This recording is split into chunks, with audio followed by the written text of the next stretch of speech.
এই যে ওয়াকফ চলে গেল, মসজিদ কালকে ভাঙতে আসবে, কালকে নামাজ তাদের খেয়াল খুশি মতো পড়তে হবে যদি সুযোগ দেয়। আগামী দিন কেউ কোনো উৎসব করবে, এর জন্য মসজিদ আর তেরপল দেওয়া হবে না, বলে দেওয়া হবে 24 ঘন্টার জন্য মসজিদ বন্ধ থাকবে। কেন? সব তাদের।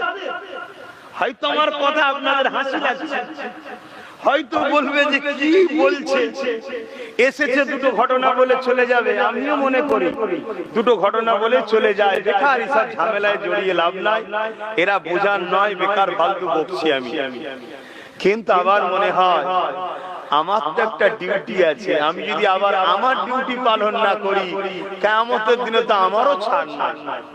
যে তুই বললি না কেন, কে মানবে না মানবে ওটা তার বিষয়, আমার বিষয়, তুই বললি না কেন, কি ধরবে না ধরবে না? তাই